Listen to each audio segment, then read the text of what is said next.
വിജയേട്ടാ നമസ്കാരം. നമസ്കാരം. കഴിഞ്ഞ ദിവസം നമ്മൾ ന്യൂസ് ഇന്ത്യ മലയാളം ഒരു വാർത്ത പുറത്തുവിട്ടായിരുന്നു. അപ്പൊ ഈ പ്രേക്ഷകർക്കൊക്കെ വലിയ സംശയം, ആർക്കും കിട്ടാത്ത വാർത്ത നിങ്ങൾക്ക് മാത്രം എങ്ങനെ കിട്ടുന്നു എന്നുള്ളതാണ് ആ പ്രേക്ഷകരുടെ സംശയം. അതെന്താ ചേട്ടാ ആർക്കും കിട്ടാത്ത വാർത്ത നമുക്ക് കിട്ടുന്നു? കഴിഞ്ഞ ദിവസം നമ്മൾ പുറത്തുവിട്ട വാർത്ത ആ, ദക്ഷിണ ചൈന കടലിൽ ഇന്ത്യയും ചൈനയും മുഖാമുഖം എന്നുള്ളതായിരുന്നു. ഇന്ത്യയും ചൈനയും മുഖാമുഖം നിൽക്കുന്ന വാർത്ത കേരളത്തിലെ മാധ്യമങ്ങൾ ആരും റിപ്പോർട്ട് ചെയ്തിട്ടില്ല.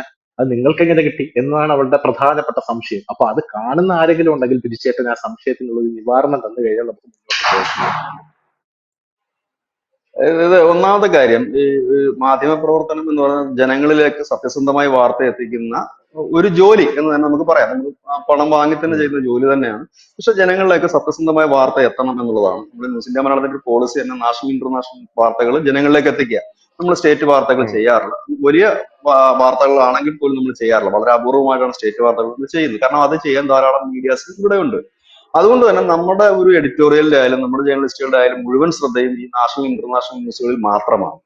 അതുകൊണ്ട് തന്നെ നമ്മളുടെ സോഴ്സുകൾ എന്ന് പറയുന്നത് വളരെ വലുതുമാണ്. നമ്മളിപ്പോ ഇന്ത്യയിൽ തന്നെ നമുക്ക് 162 ചാനലുകളുടെ മാധ്യമങ്ങളുടെ ഒരു നെറ്റ്വർക്കിലുള്ള സ്മാർട്ട് ഗ്രൂപ്പ് എന്ന് പറയുന്ന ഒരു നെറ്റ്വർക്കിലുള്ള ഒരു ചാനൽ ആണ് ന്യൂസ് ഇന്ത്യ മലയാളമായാലും ന്യൂസ് ഇന്ത്യ മലയാളം പോയിന്റ് ആയാലും ഒക്കെ.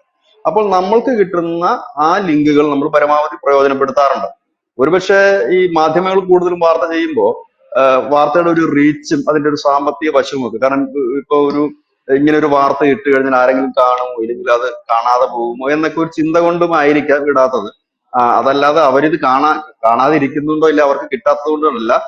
ഇപ്പൊ ഈ മുഖ്യധാരാ മാധ്യമങ്ങളായ അവർക്ക് കിട്ടുന്ന ഈ വാർത്ത ഇന്റർനാഷണൽ വാർത്തകൾ കിട്ടുന്നതും റോയിട്ടേഴ്സിൽ നിന്നും മറ്റ് വിദേശ ഏജൻസികളുടെ കയ്യിൽ നിന്ന് തന്നെയാണ്. നമുക്കും കിട്ടുന്നത് ആ വഴി തന്നെയാണ്. അല്ലാതെ നമുക്ക് അതിനപ്പുറത്തേക്ക് നമ്മൾ ചികഞ്ഞ് പരിശോധിക്കുമ്പോൾ നമുക്ക് മറ്റു ചില സോഴ്സുകൾ കൂടി നമുക്ക് അതിൽ നിന്ന് ലഭിക്കുന്നു എന്നുള്ളത് തന്നെയാണ്. അപ്പോ ആ വാർത്തകൾക്ക് വേണ്ടി മെനക്കെടുന്നില്ല എന്നുള്ളതാണ് അതിന്റെ യാഥാർത്ഥ്യം. അതെ, പക്ഷെ അതായത് നമ്മൾ എന്നിരുന്നാലും കൊടുക്കുന്ന ധനുഷാണെന്ന് തോന്നുന്നു ആ വാർത്ത കഴിഞ്ഞ ദിവസം ആ കൊണ്ടുവന്നത്. നമ്മൾ കൊടുക്കുന്ന അപ്പം എനിക്ക് അതെ തോന്നുന്നു നമ്മൾ കൊടുക്കുന്ന പറയും. എനിക്ക് തോന്നുന്നു മിക്കവാറും ഇങ്ങനെയുള്ള വാർത്തകൾ കണ്ടെത്താനായിട്ട് ധനുഷ് ഒരുപാട് ശ്രമിക്കാറുണ്ട്. ഞാനത് പലപ്പോഴും ശ്രദ്ധിച്ചിട്ടുണ്ട്. കാരണം ഈ അപ്രധാനമെന്ന് നമുക്ക് തോന്നും, പക്ഷെ ആ വാർത്ത വലിയ പ്രാധാന്യമായിരിക്കും. നമുക്ക് തന്നെ ചിലപ്പോൾ അത് നമ്മുടെ ചാനലിൽ പോയി കഴിയുമ്പോൾ നമുക്ക് തോന്നാറുണ്ട്, അയ്യോ ഇതെന്താ ആരും ഏറ്റെടുക്കാഞ്ഞത്, ഇല്ല എങ്കിൽ എന്താണ് ഇത് സംഭവിക്കുന്നത് എന്നൊക്കെ നമുക്ക് തോന്നാറുണ്ട്. ഉം. ഇത് വളരെ ഇമ്പോർട്ടന്റ് ആയിട്ടൊരു വാർത്തയാണ്. കാരണം ഇതിനൊരു വലിയ മാനമുള്ള ഒരു വാർത്തയാണ് എന്നുള്ളതാണ്. അതായത് ഇന്ത്യ, എനിക്ക് അതെ, തോന്നുന്നു ഈ വാർത്തയുടെ ഒരു ചെറിയ ഭാഗം എന്ന് പറഞ്ഞാൽ ഇതുവരെ ചൈന നമ്മളെ ചൊറിഞ്ഞിരുന്നെങ്കിൽ ഇപ്പൊ നമ്മൾ അങ്ങോട്ട് ചൊറിയാൻ തുടങ്ങിയിരിക്കുന്നു. അതായത് ഒരുപാട് ചെറിയാൻ രാഷ്ട്രീയ തുടങ്ങി വശങ്ങളുണ്ട്. അത് എന്നുള്ളൊരു ട്രംപിന്റെ ഈ അതെ ഒരുപാട് വശങ്ങളുണ്ട് വാർത്തയാണ് അതിനകത്ത്. പുറത്തു വരുന്നത്. അതെ, നമുക്ക് ആ വാർത്ത എന്താണെന്ന് പറഞ്ഞിട്ട് പോകും. അതായത് ഒരു വശത്ത് വടക്കൻ അതിർത്തി ഇന്ത്യയുടെയും ചൈനയുടെയും വടക്കൻ അതിർത്തി സംഘർഷഭരിതമാണ്.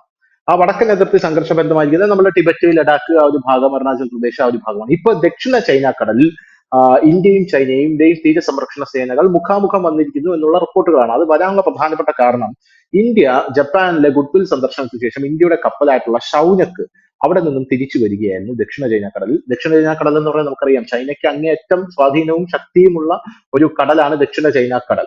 അമേരിക്കയുടെ സബ്മറൈൻസ് ഒക്കെ ചൈനയ്ക്ക് കണ്ടുപിടിക്കാൻ പറ്റാത്തത്ര ആഴത്തിൽ മുങ്ങിക്കിടപ്പുണ്ട് എന്ന കോൺസ്പിറസീസ് ഒക്കെ ഉണ്ട്. പക്ഷെ അതൊക്കെ വെറും കോൺസ്പിറസികൾ മാത്രമാണ്.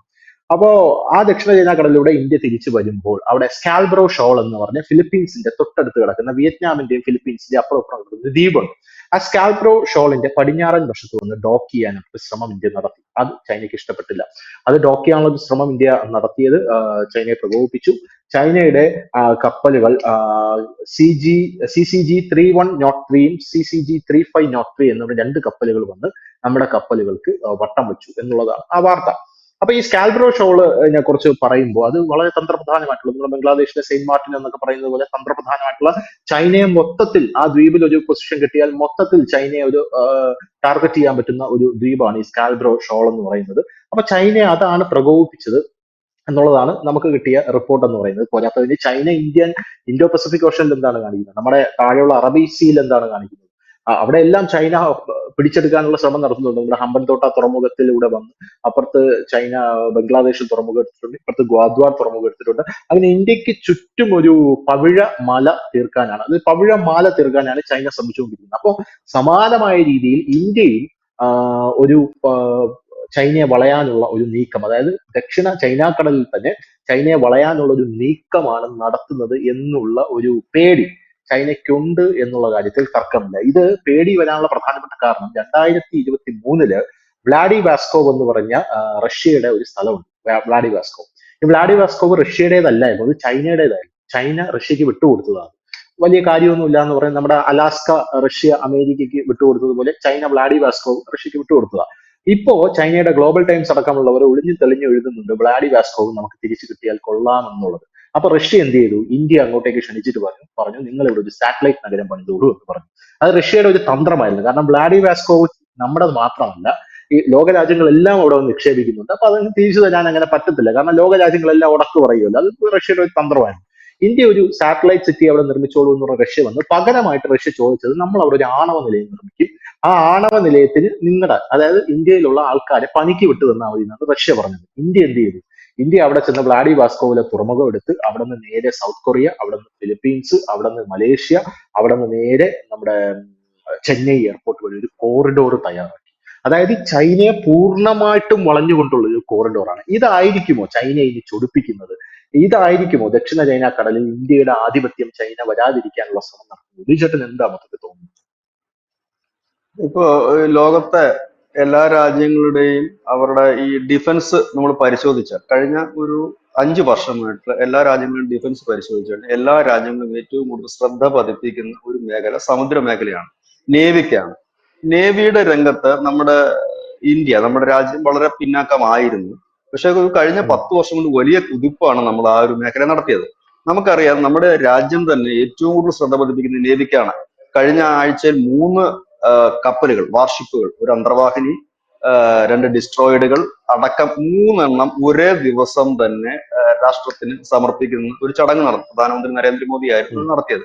അതിനൊരു 4-5 മാസം മുമ്പായിരുന്നു നമ്മുടെ ആണവ അന്തർവാഹിനി രാഷ്ട്രത്തിന് സമർപ്പിക്കുന്ന ചടങ്ങ് നടന്നത്.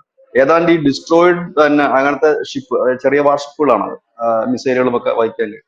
അത് തന്നെ 21 എണ്ണം പണിപ്പുരയിലാണ് എന്നാണ് വാർത്തകൾ പുറത്തു വരുന്നത്. ഇതൊക്കെ ഇന്ത്യ ചെയ്യുന്നത് എന്ന് ഇപ്പോൾ പറയുന്നത് ഈ ഷിപ്പുകളുടെ മുൻപൊക്കെ തന്നെ നമ്മളൊരു ഷിപ്പ് ഉണ്ടാക്കാൻ പോകണമെങ്കിൽ തന്നെ നമുക്ക് റഷ്യയുടെ ഉൾപ്പെടെ സഹായത്തോടെയും ഇല്ലെങ്കിൽ അവരുടെ ഈ സെക്കൻഡ് ഹാൻഡ് ഷിപ്പുകൾ എടുത്തിട്ടാണ് നമ്മൾ നമ്മുടേതാക്കി മാറ്റിക്കൊണ്ടിരുന്നത്. ഇപ്പോൾ അത് അതെ മാറി അതെ. നമ്മൾ സ്വന്തമായി നിർമ്മിക്കാൻ തുടങ്ങിയിട്ടുണ്ട് ഇപ്പോൾ. അത് മാത്രമല്ല, നമ്മൾ ഇപ്പോൾ ചെയ്യുന്ന ഒരു കാര്യം എന്ന് പറഞ്ഞാൽ നേരത്തെ കൊട്ടിഘോഷിക്കാറില്ല. മുൻപൊക്കെ എന്ന് പറഞ്ഞാൽ ഈ വാർഷിപ്പിന്റെ പണി തുടങ്ങുന്നതിന് മുമ്പ് തന്നെ അതിനെക്കുറിച്ചുള്ള വാർത്തകൾ മാധ്യമങ്ങളിൽ വരുമെങ്കിൽ ഇപ്പോൾ അത്തരത്തിൽ വാർത്തകളൊന്നും വരുന്നില്ല. ഇപ്പോൾ എപ്പോഴാണോ ഇത് കമ്മീഷൻ ചെയ്യുന്നത്, എപ്പോഴാണോ ഇത് നെറ്റിലിറക്കുന്നത്, ആ ഒരു സമയത്തിന് ഒരു ദിവസം മുമ്പോ 2 ദിവസം മുമ്പോ മാത്രമാണ് വാർത്തകൾ പുറത്തു വരുന്നത്. വാർത്തകൾ പുറത്തു വരുന്നു എന്ന് മാത്രമല്ല, ഇപ്പൊ നമ്മുടെ ഇന്ത്യൻ ആർമി ആണെങ്കിലും എയർഫോഴ്സ് ആണെങ്കിലും അവർ തന്നെ അവരുടെ സോഷ്യൽ മീഡിയ അക്കൗണ്ടിലൂടെ ഇതിന്റെ വിഷ്വൽ സഹിതം അതിന്റെ ഒരു ഡീറ്റെയിൽസ് നമുക്ക് തരാറുണ്ട്.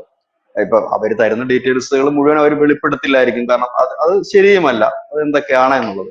പക്ഷെ അത് തരാറുമുണ്ട്. അപ്പം കഴിഞ്ഞ 5 വർഷമായിട്ട് നമ്മൾ പരിശോധിക്കുമ്പോൾ നമ്മുടെ കരസേനയെക്കാളും ഏറ്റവും കൂടുതൽ ഇപ്പോൾ നമ്മൾ കുറച്ചുകൂടി അഡ്വാൻസ് ആകാൻ ശ്രമിച്ചുകൊണ്ടിരിക്കുന്നത് ഇന്ത്യൻ എയർഫോഴ്സും ഇന്ത്യൻ നേവിയുമാണ്. കാരണം ഈ വരും കാല യുദ്ധങ്ങൾ ഈ ടെക്നോളജിയിലേക്ക് മാറുകയാണ്. വരും കാലം AI ഒക്കെ ഇപ്പം യുദ്ധഭൂമിയിലേക്ക് വരികയാണ്. അപ്പൊ അവിടെ കൂടുതൽ സ്വാധീനം ചെലുത്താൻ കഴിയുന്നത് ആകാശത്തും കടലിലുമായിരിക്കും എന്നുള്ളതാണ്.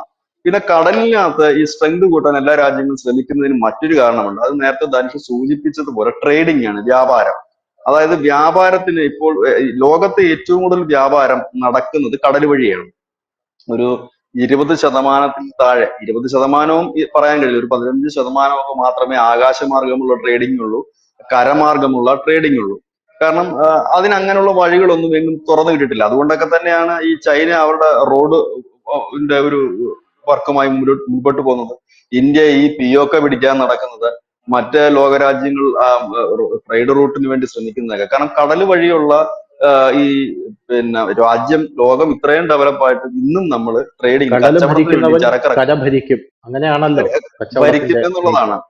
അതെ, കച്ചവടം. അതായത് കടലിനകത്ത് പണ്ടും അങ്ങനെ ആയിരുന്നു. നമ്മുടെ ചരിത്രം പരിശോധിച്ചാലും കടൽ വഴി തന്നെയാണ് ഈ രാജ്യത്തേക്ക് ഈ ചരക്കുകൾ എത്തിയിരുന്നത്. ബ്രിട്ടീഷുകാരായാലും ഫ്രഞ്ചുകാരായാലും അറബികളായാലും ആ ഒരു മെത്തേഡിൽ തന്നെയാണ് പോയിക്കൊണ്ടിരുന്നത്. അപ്പം അതിനു വേണ്ടിയിട്ടാണ് ശ്രമിച്ചുകൊണ്ടിരിക്കുന്നത്, ഇന്ത്യയും അതിനു വേണ്ടി. അപ്പോഴെന്താണ്, ഈ കടൽ വഴി ട്രേഡിങ് സുഗമമാക്കണം, കടലിൽ ആധിപത്യം ഉണ്ടാകണം. കടലിലെ കരുത്തന് മാത്രമേ, ധനുഷ് നേരത്തെ സൂചിപ്പിച്ച പോലെ, കടലിലെ ഇല്ലെങ്കിൽ സമുദ്രത്തിലെ കരുത്തന് മാത്രമേ ഇപ്പോൾ കര ഭരിക്കാൻ കഴിയൂ എന്നുള്ളതാണ്. അവിടെ അമേരിക്കയായിരുന്നു ഒരു കാലത്ത് കടലിലെ രാജാക്കന്മാർ ആയിരുന്നെങ്കിൽ ആ ഒരു സ്ഥാനമൊക്കെ ഇന്ന് അവർക്ക് നഷ്ടമായിരിക്കുന്നു. ഇന്ന് ചൈനയെ അവർക്കൊരു വലിയ വെല്ലുവിളി തന്നെയാണ്. അത് തുറന്നു സമ്മതിക്കാൻ അമേരിക്കൻ മാധ്യമങ്ങൾക്ക് യാതൊരു മടിയുമില്ല. പണ്ടൊക്കെ അവർ പൊങ്ങച്ചം പറയുമായിരുന്നു, ഞങ്ങൾ ആണ് മറ്റേത് മറിച്ചതെന്നൊക്കെ. പക്ഷെ ഇപ്പോൾ അങ്ങനെയല്ല. അവർക്കിപ്പോ ചൈന ഒരു വെല്ലുവിളി തന്നെയാണ്. ഇപ്പൊ അപ്പോഴേക്കും നമ്മുടെ രാജ്യം കുറെ ബാക്കിലായിരുന്നു ഈ നേവിയുടെ കാര്യത്തിലായാലും ഈ വാർഷിപ്പുകളുടെ കാര്യത്തിലായാലും ഒക്കെ. പക്ഷെ ഇപ്പോൾ ഇന്ത്യൻ മഹാസമുദ്രത്തിൽ നമുക്കൊരു ആധിപത്യം നേടാൻ കഴിഞ്ഞിട്ടുണ്ട്. ചൈനയോടൊപ്പം നിൽക്കാൻ നമുക്ക് കഴിഞ്ഞിട്ടുണ്ട്. പക്ഷെ ഈ ദക്ഷിണ ചൈന കടലിലും ബംഗാൾ ഉൾക്കടലിൽ നമുക്കൊരു വലിയ പരിധി വരെ മുൻപോട്ട് പോകാൻ കഴിഞ്ഞിട്ടുണ്ട്. പക്ഷെ ഇത് ഇങ്ങനെയുള്ള ദക്ഷിണ ചൈന കടൽ ഇടുക്കുകൾ അങ്ങനെയൊക്കെ ഉള്ള ഇടങ്ങളിൽ നമുക്ക് ആ ഒരു പവറിലേക്ക് എത്താൻ കഴിഞ്ഞിട്ടില്ല എന്നുള്ളത് യാഥാർത്ഥ്യമാണ്. കാരണം ഇപ്പോൾ നമുക്ക് ഈ ആണവ പോർമുനകൾ വഹിക്കുന്ന രണ്ട് അന്തർവാഹിനികൾ നമുക്ക് ഇപ്പോൾ ഇന്ത്യൻ മഹാസമുദ്രത്തിലുണ്ട്. നമുക്ക് സ്വന്തമായിട്ടുള്ള രണ്ടെണ്ണം ഉണ്ട്. അത് ഒന്നുമില്ലാതെ ഇരുന്നിടത്തു നിന്ന് ഒന്നായി ഇപ്പോഴത് വളരെ പെട്ടെന്ന് രണ്ടിലേക്ക് നമുക്ക് എത്താൻ കഴിയും. അത് ചെറിയ കാര്യമൊന്നുമല്ല സാർ. അത് നമുക്ക് എത്താൻ കഴിഞ്ഞിട്ടുമുണ്ട്.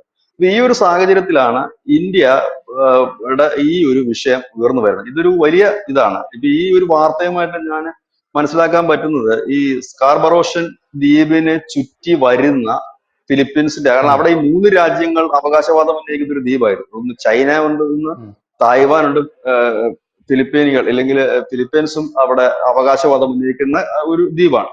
ഈ ദ്വീപിന് അടുത്തുകൂടി വരുന്ന മറ്റു രാജ്യങ്ങളുടെ ഷിപ്പുകളെ ചൈന സാധാരണ ചെയ്യുന്നത് തടയുക മാത്രമല്ല, ഈ വെള്ളം പമ്പ് ചെയ്തുകൊണ്ട്, അതായത് എന്താ അതിന് അവരുടെ ഒരു ടെക്നിക്കൽ വാക്കുണ്ട് ഈ നേവി ചെയ്യുന്ന പരിപാടിക്ക്. അതായത് ജലപീരങ്കി പോലെ. എനിക്കത് ജലപീരങ്കി പോലെ എനിക്ക് അതാണ് മനസ്സിലായത്. ഈ വജ്രയൊക്കെ അപ്പൊ അതല്ല, വലിയ പവറിൽ തന്നെ വെള്ളം തെറിപ്പിച്ചുകൊണ്ട് ഇവരെ ഭയങ്കരമായിട്ട് ഇത് ചെയ്ത് കളയും. പക്ഷെ ഇന്ത്യയുടെ ഈ പറയുന്ന ഷൗനത്ത് എന്ന് പറയുന്ന കോസ്റ്റ് ഗാർഡിന്റെ ഷിപ്പിനെ അത്തരത്തിൽ ചെയ്തിട്ടില്ല. അത് ആ വാർത്തയിൽ എടുത്തു പറയുന്നുണ്ട്. അങ്ങനെയുള്ള പരിപാടികളൊന്നും നമ്മുടെ ഷിപ്പിനെ അവർ ചെയ്തില്ല, തടയുകയായിരുന്നു ചെയ്തത്. അപ്പം ഈ ഒരു ദ്വീപ് 46 കിലോമീറ്റർ ദൈർഘ്യം വരുന്ന ഒരു ചെറിയ ദ്വീപാണെങ്കിൽ പോലും ഈ ദ്വീപിന് അതിൻ്റെതായ വലിയ ഇമ്പോർട്ടൻ്റ് ഉണ്ട്. ധനുഷ് നേരത്തെ സൂചിപ്പിച്ചതുപോലെ ഇന്ത്യക്ക് അത് കിട്ടാനുള്ള സാധ്യതകൾ വളരെ കുറവാണ്. പക്ഷെ അത് ഇപ്പൊ ഈ ഡിസ്പ്യൂട്ടിൽ കിടക്കുന്നുണ്ട്. മുമ്പൊക്കെ എന്ന് പറഞ്ഞാൽ നമ്മുടെ രാജ്യത്തിന്റെ ഒരു പോളിസി എന്ന് പറഞ്ഞാൽ ആരുടെയും വിഷയത്തിൽ കയറി നമ്മൾ തലയിടാറില്ലായിരുന്നു. പക്ഷെ കാരണം വേറൊരു കാര്യം അതെന്തുകൊണ്ടാണ്? ബിജേട്ടാ, നമ്മൾ ഇതിലിവിടെ എടുത്തു കാണേണ്ട ഒരു സംബന്ധം, ബംഗ്ലാദേശിൽ വിഷയം വന്നപ്പോൾ നരേന്ദ്രമോദി ആസിയാൻ രാജ്യങ്ങളിലേക്കാണ് ആദ്യം ഓടിപ്പോയത്. ആസിയാൻ രാജ്യങ്ങളിലേക്ക് ആദ്യം പോയി, ബ്രൂണയിൽ പോയി, സിംഗപ്പൂർ പോയി, മലേഷ്യ പോയി, അങ്ങനെ പല സ്ഥലങ്ങളിലും പോയി. ബ്രൂണയിൽ പോയിട്ട് ദക്ഷിണ ചൈന കടലിൽ ചൈന നടത്തുന്ന ഈ അട്രോസിറ്റീസിനെതിരെ, അതായത് വിയറ്റ്നാമിനോ ഫിലിപ്പീൻസിനോ ഒരു വെസൽ പോലും അവിടെ ഇറക്കാൻ പറ്റത്തില്ല. കാരണം ഇവര് രണ്ടുപേരും ഒരു വെസൽ ഇറങ്ങി കഴിഞ്ഞാൽ ചൈനയുടെ മോൺസ്റ്റർ ഷിപ്പ് എന്ന് പറഞ്ഞൊരു ഷിപ്പുണ്ട്. അവര് വന്നിട്ട് ബിജേട്ടൻ പറയുന്നത് പോലെ ഇങ്ങനെ വെള്ളം ചീറ്റിച്ച് ആക്രമിക്കുക അവര് ദക്ഷിണ ചൈന കടലിൽ ഒരു വെസൽ പോലും ഇറക്കാൻ സമ്മതിക്കാത്ത ഈ ഒരു സാഹചര്യത്തിൽ നരേന്ദ്രമോദി ബ്രൂണയിൽ പോയിട്ട് ചൈനയ്ക്ക് ഒരു താക്കീത് കൊടുത്തിട്ടുണ്ടായിരുന്നു. അതായത് ദക്ഷിണ ചൈന കടലിൽ നിങ്ങൾ കാണിക്കുന്ന ഈ അട്രോസിറ്റീസ്, ആ വഴി അത് ശരിയല്ല എന്നുള്ള രീതിയിൽ ഒരു താക്കീത് കൊടുത്തിട്ടുണ്ടായിരുന്നു. അതിനുശേഷമാണ് ഈ സംഭവ വികാസങ്ങളൊക്കെ നടക്കുന്നത് എന്നുള്ളത് കൂടെ നമ്മൾ അതിന്റെ കൂടെ ചേർത്ത് വായിക്കേണ്ട ഒരു കാര്യം. അല്ല, ഇപ്പോഴത്തെ നമ്മുടെ ഒരു പുതിയ സിസ്റ്റം, നമ്മുടെ രാജ്യത്തിന്റെ ഒരു പുതിയ സിസ്റ്റം, മുമ്പ് നമ്മൾ ആരുടെയും വിഷയങ്ങളിൽ ഒരു അഭിപ്രായം പറയാനോ തലയിടാനോ പോയില്ലായിരുന്നു. ഇപ്പോ നമ്മുടെ ലോകത്ത് മുഴുവൻ നടക്കുന്നത് ബിസിനസ് വെട്ടിപ്പിടിക്കാനുള്ള നീക്കമാണ്. ഇപ്പൊ ഡൊണാൾഡ് ട്രംപ് വരുമ്പോ ഇന്ത്യയെ രക്ഷിക്കുക എന്നുള്ളത്, രക്ഷിക്കും എന്നൊക്കെ പലരും പറയുന്നുണ്ടെങ്കിൽ അത് വെറുതെയാണ്. കാരണം ഓരോ രാജ്യത്തിനും അവരുടെ രാജ്യത്തിനും നിലനിൽപ്പാണ്. ട്രംപ് വരുന്നത് അമേരിക്ക ഫസ്റ്റ് എന്നൊരു മുദ്രാവാക്യമായിട്ട് തന്നെയാണ്. അത് ട്രംപിന്റെ കയ്യിൽ നിന്നും ഇന്ത്യയെ ഹെൽപ്പ് ചെയ്യാൻ വേണ്ടിയിട്ടല്ല അദ്ദേഹം അധികാരത്തിലേറുന്നത്. അദ്ദേഹം അമേരിക്കയ്ക്ക് നേട്ടം ഉണ്ടാക്കാൻ വേണ്ടിയിട്ടാണ്. ഇപ്പൊ എല്ലാ രാജ്യങ്ങളും അവർക്ക് നേട്ടം ഉണ്ടാകാനുള്ള നെട്ടോട്ടത്തിലാണ്. ഇന്ത്യ വളരെ ഈ ചുരുങ്ങിയ സമയമായിട്ടുള്ളൂ നമ്മുടെ പോളിസികൾ നമ്മൾ ചേഞ്ച് ചെയ്യാൻ തുടങ്ങിയിട്ട്. അതായത് ഇപ്പൊ തന്നെ നമുക്ക് ഈ സ്കാർബറോഷൽ എന്ന് പറയുന്ന ദ്വീപിന്റെ കാര്യം എടുക്കാം. 3 രാജ്യവുമായിട്ട് തർക്കമുള്ള ഒരു ദ്വീപാണ്. അവിടേക്ക് നമ്മൾ കടന്നു ചെല്ലുകയാണ് അങ്ങോട്ട്. അത് നിങ്ങൾക്ക് എന്താണ്, ഇത് അവരുടെ ദ്വീപല്ലേ എന്ന് ചോദിക്കുന്ന തരത്തിലേക്ക് നമ്മൾ മാറുകയും നമ്മൾ ചെല്ലും. ഇതിന്റെ ഒരു റിസൾട്ട് എന്താണെന്ന് ചോദിച്ചു കഴിഞ്ഞാൽ, ഈ ഇങ്ങനെയുള്ള ഇടങ്ങളിലേക്ക് നമ്മൾ കടന്നു ചെല്ലുമ്പോൾ ഇതിനകത്തൊരു ബാക്ക്ഡോർ സെറ്റിൽമെന്റ് ഉണ്ട്. അതായത് ഇപ്പൊ ഇന്ത്യ അവിടുത്തെ കടന്നു ചെല്ലും, ഫിലിപ്പീൻസ് ഉണ്ട്. ഇങ്ങനെ ഒരുപാട് രാജ്യങ്ങൾ വരുമ്പോൾ സ്വാഭാവികമായി ഇതിനൊരു ബാക്ക്ഡോർ സെറ്റിൽമെന്റിലേക്ക് വരും. അതായത് ഒരു അനുരഞ്ജനം എന്ന രീതിയിലേക്ക് വരും. അവിടെ ഒരുപക്ഷെ നമ്മുടെ ട്രേഡിങ്ങിനുള്ള ഷിപ്പുകൾ കടന്നു പോകാൻ ഒരു അനുവാദം ചൈന തരും. കാരണം ചൈനയെ നോക്കുമ്പോഴത്തേനും ഇനി ഇതിന്റെ ഇടയ്ക്ക് ഇനി ഇന്ത്യയെ കൂടെ വലിച്ചിട്ടൊരു അടിയും പിടിയും പ്രവാസോലിയും വേണ്ട, അവരുമായിട്ട് സ്നേഹത്തിൽ. അപ്പൊ അതുകൊണ്ട് നിങ്ങൾ മുമ്പോട്ട് പോകാം. നമ്മുടെ പച്ച മലയാളത്തിൽ പറഞ്ഞ കരയുന്ന കുഞ്ഞിനെ പാലുള്ളൂ എന്ന് പറയുന്ന കണക്ക് എല്ലായിടത്തും പോയിട്ട് നമ്മൾ ഇടിച്ചു കയറുകയാണ്. അപ്പൊ നമ്മള് സ്വാഭാവികമായ ഒരു കാര്യമുണ്ടല്ലോ, ഏതാ പിന്നെ സ്വാഭാവികമായി നമ്മൾ മുന്നോട്ട് പോകുന്ന ആ ഒരു രീതി പണ്ട് മുതലേ ഇനി ആരെയും അതായത് കരയിൽ മുങ്ങിയേ പാടില്ല. ഉപദ്രവിക്കാതെ മുന്നോട്ട് പോകുന്നു. ആ പണ്ട് നമ്മൾ ഇതിൽ ഇടപെടാനില്ലെങ്കിൽ ഇപ്പോൾ നമ്മൾ ചെയ്യുന്ന പരിപാടി വെച്ച് നേരെ പണ്ട് ഇടിച്ചു കയറുകയാണ്. ഇടിച്ചു നമ്മുടെ കയറുമ്പോ അപ്പൊ എന്ത് പറ്റും? നമ്മുടെ എ കെ ആന്റണിയൊക്കെ പറഞ്ഞത് എന്തുകൊണ്ട് ചൈന അതിർത്തിയിൽ ഇത് പണിയുന്നുണ്ടല്ലോ, എയർ സ്ട്രിപ്പ് ഒക്കെ പണിയുന്നു, നിങ്ങൾ എന്തുകൊണ്ട് പണിയുന്നില്ല എന്ന് ചോദിച്ചപ്പോ അതിന്റെ ആവശ്യമില്ല, രണ്ട് കൈയും കൂടെ കൂട്ടിമുട്ടിയാലേ ശബ്ദം ഉണ്ടാവും എന്ന് പറഞ്ഞ ഒരു രീതി അതിലെ ഉദ്ദേശിച്ചത്. അതെ, അല്ല അത് മാത്രമല്ല, ഇപ്പൊ ഈ സ്കാർബറോഷൻ ദ്വീപിന്റെ അടുത്തേക്ക് ഇന്ത്യ എത്തുന്നു. ഇന്ത്യയുടെ ഷിപ്പുകൾ ഇനിയും വരികയാണെന്നുണ്ടെങ്കിൽ സ്വാഭാവികമായി ചൈനയ്ക്ക് അത് വലിയ ബുദ്ധിമുട്ടുണ്ടാക്കും. അവിടെ ഇന്ത്യയുമായിട്ടൊരു യുദ്ധത്തിന് ചൈന ആഗ്രഹിക്കുന്നത്, ഒരു ട്രേഡിംഗ് തന്നെയാണ് ഇന്ത്യ ആഗ്രഹിക്കുന്നത്. ഈ ദ്വീപിൽ ആരൊക്കെയാണ് അവകാശവാദം ഉന്നയിക്കുന്നത്?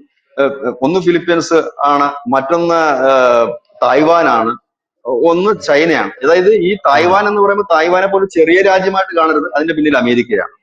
തായ്വാന്റെ പിന്നിലും ഉം, ഉം, ഫിലിപ്പീൻസിന്റെ പിന്നിലും അമേരിക്കയാണ്. ഈ അടുത്ത് ഈ ഫിലിപ്പീൻസിന് നമ്മൾ ബ്രഹ്മോസ് മിസൈൽ കൊടുക്കാൻ തീരുമാനിച്ചു. ഒരു മാസം മുമ്പായിരുന്നു ആ വാർത്ത ഉം, വന്നത്.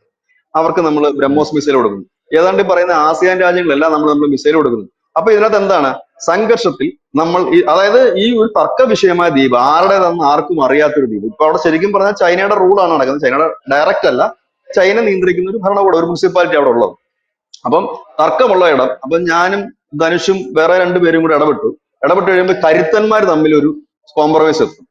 ഇവിടെ ഇത് ആരുടെയും അല്ലല്ലോ. ഇപ്പൊ നമ്മളിപ്പോ എല്ലാവർക്കും കൂടെ ഉം, ഇത് സ്വന്തമാക്കാൻ പറ്റില്ല. അപ്പൊ അതുകൊണ്ട് നമുക്കൊരു അഡ്ജസ്റ്റ്മെന്റ്, ഉം, നിങ്ങൾക്ക് എന്താ വേണം, ഒരു ട്രേഡിംഗ് റൂട്ടാണ് വേണ്ടതെങ്കിൽ നിങ്ങൾ ആ ട്രേഡിംഗ് റൂട്ട് എടുത്തോളൂ, ഞങ്ങൾക്ക് അതിൽ വിരോധമില്ല, ഞങ്ങൾ ശല്യപ്പെടുത്തുന്നില്ല.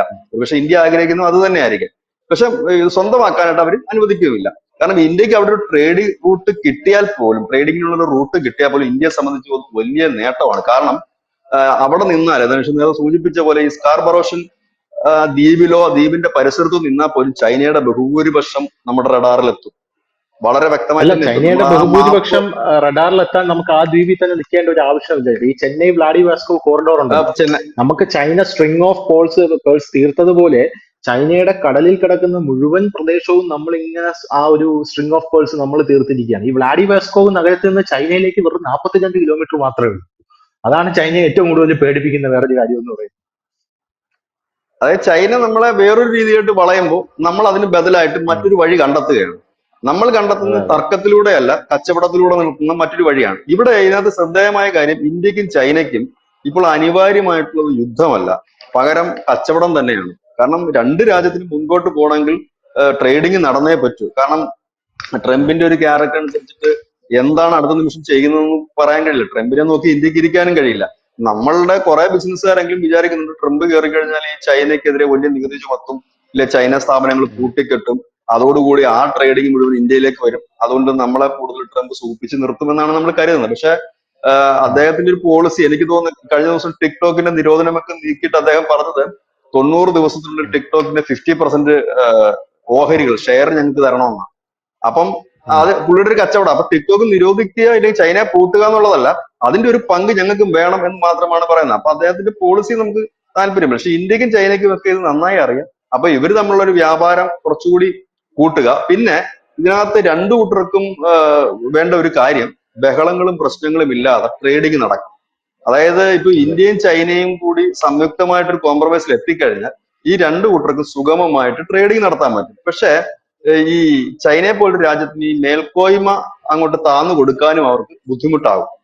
അപ്പൊ ഏതായാലും ഈ സ്കാർബറോഷൽ ദ്വീപിന്റെ അവിടെ നമ്മുടെ ഒരു ഷിപ്പ് എത്തി, കോസ്റ്റ് ഗാർഡിന്റെ ഷിപ്പ് എത്തിയിട്ടും അവർ വലിയ ആക്രമണമൊന്നും അഴിച്ചു വിട്ടില്ല. അതായത് ഈ വെള്ളം ചീറ്റിക്കുന്ന പരിപാടികളൊന്നും ചെയ്തിട്ടില്ല എന്നാണ് മാധ്യമ റിപ്പോർട്ടിൽ എടുത്തു പറയുന്ന ഒരു പ്രധാനപ്പെട്ട കാര്യം. ഉം. ഏതായാലും വരും ദിവസങ്ങളിൽ നമ്മളും അതിൽ കക്ഷി ചേരുകയാണ്. അതാണ് അതിനകത്ത് രസം.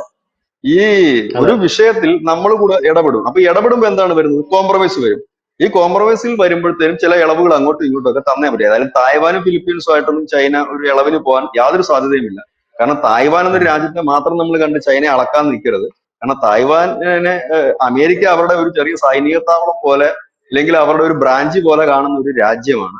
അതിപ്പം തായ്വാൻ മാത്രമല്ല, ആസിയാൻ രാജ്യങ്ങളെല്ലാം തന്നെ, സിംഗപ്പൂരും ഒക്കെ തന്നെ. കാരണം അവർക്ക് ഈ യൂറോപ്യൻ കൺട്രീസിലേക്ക് പോകാൻ വിസയ്ക്ക് കുറെ ഇളവുകളും കാര്യങ്ങളൊക്കെ ഉണ്ട് സിംഗപ്പൂരിൽ ഉള്ളവർക്ക്. ഉം. ഉം. അപ്പൊ അങ്ങനെ കുറെ കാര്യങ്ങൾ ഇതിനകത്തുണ്ട്. എന്തായിരുന്നാലും ഇന്ത്യ ആ, ദക്ഷിണ ചൈന കടലിൽ ഒരു ഒരു കസർത്ത്, അങ്ങനെ തന്നെ പറയണം, ഒരു കസർത്ത് കാണിച്ചിരിക്കുന്നു. ചൈന ഒന്ന് പേടിച്ചു. എന്തായാലും ചൈന ഇന്ത്യയും ചൈന കപ്പലും മുഖാമുഖം എത്തിയിരിക്കുന്നു. ഇതിന്റെ പിന്നിൽ ഒരുപാട് വിഷയങ്ങളുണ്ട്. വ്ളാഡിവോസ്റ്റോക്ക് ചെന്നൈ തുറമുഖമുണ്ട്, ഫിലിപ്പീൻസുമായിട്ടുള്ള ഇന്ത്യയുടെ ബന്ധമുണ്ട്. തായ്വാനുമായിട്ടുള്ള ഇന്ത്യയുടെ ബന്ധമുണ്ട്. കാരണം ചൈനയുമായിട്ട് എന്തെങ്കിലും ഒരു വിഷയം വരികയാണെങ്കിൽ ഇന്ത്യ ചെയ്യുന്നത് ഉടനെ തന്നെ തായ്വാനിലെ സൈനികർക്ക് പരിശീലനം കൊടുക്കുക എന്നുള്ളതാണ്. അത് ഇന്ത്യയുമായിട്ടൊന്നുമല്ല, നമ്മുടെ ഒരു തുർക്കി, കാര്യം ഒരു കാര്യം കശ്മീർ. കൂടെ ഞാൻ ഇതിനിടയ്ക്ക് പറയും. ധനുഷ് ഞാൻ പറഞ്ഞിട്ട് ഒരു കാര്യം ഞാൻ ഉം. പറഞ്ഞു. ഇപ്പൊ ധനുഷ ഈ ചർച്ച തുടങ്ങിയപ്പോൾ ആദ്യം സൂചിപ്പിച്ചത് നമുക്ക് മാത്രം എന്താ ഇത് കിട്ടുന്നത്, മറ്റുള്ളവർക്ക് കിട്ടുന്നില്ലല്ലോ. ആ ഉറപ്പായിട്ടും ആ പറയാൻ പറ്റും ഈ വിഷയം വരും ദിവസങ്ങളിൽ കേരളത്തിലെ മാധ്യമങ്ങളടക്കം ചർച്ച ചെയ്യപ്പെടുന്ന ഒരു വിഷയമായി മാറും. അങ്ങനെയാണ് മിക്കവാറും നമ്മൾ കൊണ്ടുവരുന്ന വാർത്ത 4-5 ദിവസം കഴിയുമ്പോൾ മറ്റുള്ളവരത് ടേക്കപ്പ് ചെയ്യുന്ന ഒരു കാഴ്ച നമ്മൾ കാണാറുണ്ട്. ഈ വാർത്ത അതെ അതെ വലിയ അതെ. വാർത്തയായിട്ട് തന്നെ മാറും. ഇത് ടേക്കപ്പ് ചെയ്യും. ചിലപ്പോൾ ഇച്ചിരി ദിവസങ്ങളുടെ വ്യത്യാസമേ വരത്തുള്ളൂ. കാരണം അങ്ങനെയാണ് കണ്ടുവരുന്നത്. ഈ വാർത്ത വരും, വലിയ വിഷയമായിട്ട് വരും. എനിക്ക് തോന്നുന്നു ഇപ്പൊ കേരളത്തില് വേറെ ഒരുപാട് വിഷയങ്ങൾ ഉള്ളത് കൊണ്ടായിരിക്കും ഇതിന്റെ പിന്നാരും പോകാത്തത്. പക്ഷെ ഇതൊരു വലിയ വിഷയമായി തന്നെ മാധ്യമങ്ങളിൽ വരും. വരുന്ന ദിവസം വരിക തന്നെ ചെയ്യും. അത് യാതൊരു തർക്കവുമില്ല. താങ്ക് യു ബിജേട്ടാ. Thank you so much. വളരെ നന്ദി.